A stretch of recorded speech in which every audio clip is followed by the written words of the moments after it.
Mitos siksa kubur. Tidak ada siksa kubur karena tiada dalil satupun tentang siksa kubur. Tidak ada dalil dari Al-Quran maupun dari hadis tentang siksa kubur. Oleh sebab itu, adanya siksa kubur itu hanyalah mitos belaka.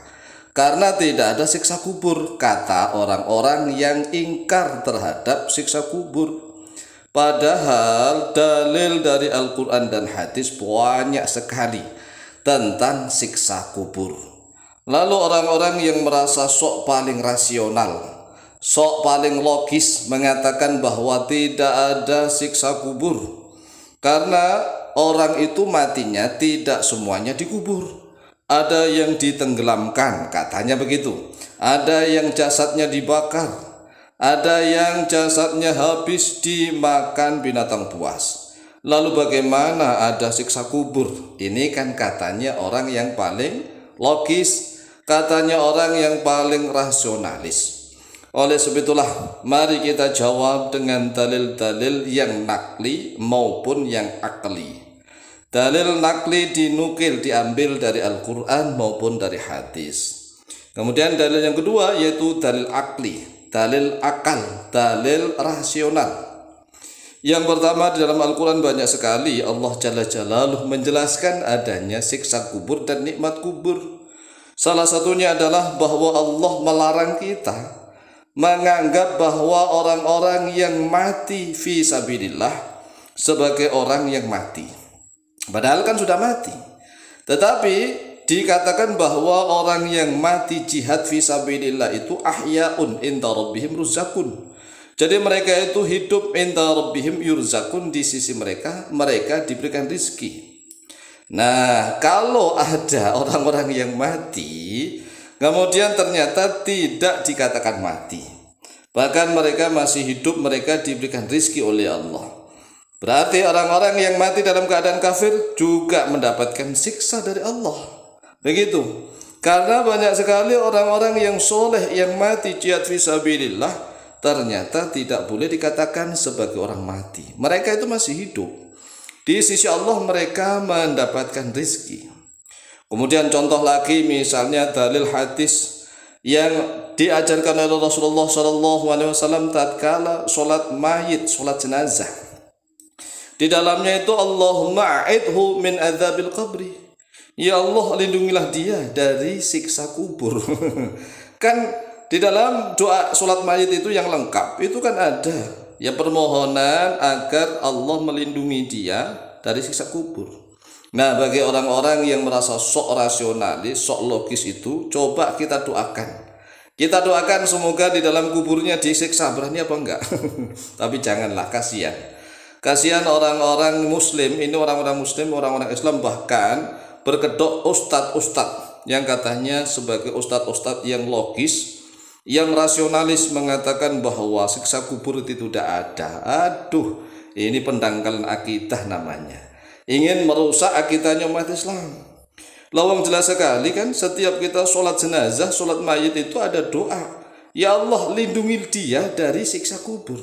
Oleh sebab itu mari kita berdoa nih. Allahumma a'idna min adzabil qabri wa fitnatihi wa qina adzabannar. Ya Allah, lindungilah kami daripada siksa kubur dan dari segala fitnah kubur, dan jagalah kami daripada siksa api neraka. Amin Allahumma amin. Kemudian kita akan menjawab dengan menggunakan dalil yang akaliyah, ya akal nih, akal rasional. Perhatikan bahwa manusia itu terdiri dari raga, sukma, dan nyawa. Raga, sukma, dan nyawa. Dalam bahasa Arabnya jasad, nafsun, dan roh. Jasad itu raga, nafsun itu sukma atau jiwa, roh itu nyawa. Jasad orang mati bisa dikubur, bisa dibakar, bisa ditenggelamkan atau dimakan binatang buas. Ini jasadnya loh ya. Jasadnya ini kan daging dan tulang. Namun sukma ini atau nafsun dan nyawa atau roh berada di alam barzakh. Jadi kalau jasad bisa nih masuk ke dalam kuburan, bisa dibakar sampai hangus jadi debu, bisa jasadnya loh ya. Dimakan binatang buas bisa, ditenggelamkan di lautan bisa. Tetapi sukma dan nyawanya pasti berada di alam barzakh. Nah, barzakh itu bahasa Arab, artinya adalah alam antara dunia dan akhirat. Barzakh itu antara. Jadi orang yang sudah mati, roh itu nyawa, sukma dan rohnya itu jadi satu ya. Sukma dan nyawanya itu berada di alam barzakh, di antara dunia dan akhirat. Orang yang sudah mati itu tidak di dunia lagi, tetapi belum masuk ke akhirat. Sekali lagi, orang yang sudah meninggal itu tidak di dunia lagi, tetapi belum masuk ke akhirat. Maka mereka disebut barzakh, berada di alam barzakh, alam antara dunia dan akhirat. Nah, rohnya orang-orang yang sudah meninggal itu, sukmanya, bisa melihat seluruh keadaan dunia ini, bisa. Karena sudah tidak terhalang lagi oleh jasad mereka. Kemudian nih, sukma dan nyawanya orang-orang beriman diberi nikmat dan rezeki oleh Allah di alam barzakh itu. Sedangkan sukma dan nyawanya orang-orang kafir, orang-orang yang durhaka, yang ahli maksiat, akan diberi siksa oleh Allah di alam barzakh. Apakah raga jasadnya nih yang sudah hancur ikut merasakannya? Jawabannya adalah iya. Oh iya, apa buktinya? Gampang saja buktinya. Ingat, rumusnya ini kan ada jasad, nafsun, dan ruh. Raga, sukma, dan nyawa. Hal itu serupa dengan orang yang tidur. Orang yang tidur lalu bermimpi. Orang yang tidur bermimpi, jika mimpi baik, ya kita semuanya kan pernah tidur, insya Allah juga pernah mimpi, maka jasad itu merasakan nikmat. Jadi kalau kita misalnya tidur bermimpi enak-enakan nih dalam mimpi itu, ya mimpi itu hanya sukmanya doang, nyawanya masih ada dalam jasad. Jadi orang yang tidur itu nyawanya, nyawa turuhnya itu masih ada di dalam jasadnya. Tetapi yang masuk ke dalam alam roh itu adalah sukma. Nah, tatkala sukmanya itu merasakan nikmat di dalam alam mimpi, seperti mimpi bersetubuh misalnya, mimpi bersetubuh ya, bersenggama, melakukan anuan-anuan lah, maka jasad ikut keluar sperma. Coba bayangkan, ini sebenarnya dia melakukan persetubuhan betulan atau hanya sukmanya doang?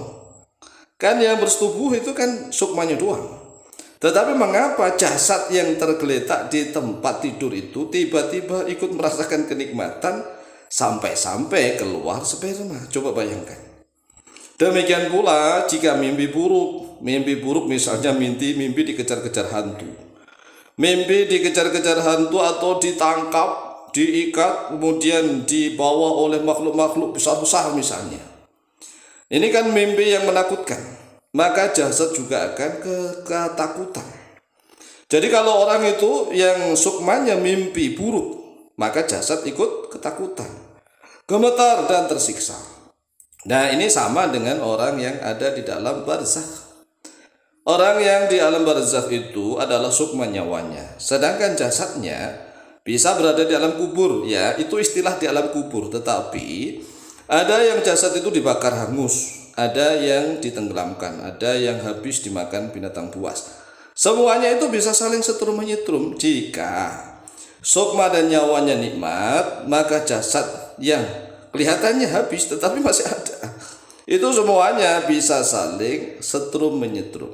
Jadi satu kesatuan. Inilah sebagai dalil dan bukti adanya siksa dan nikmat di alam kubur. Demikian jawaban kami, lebih kurangnya mohon maaf, semoga bermanfaat. Wallahu ta'ala a'lamu bishawab.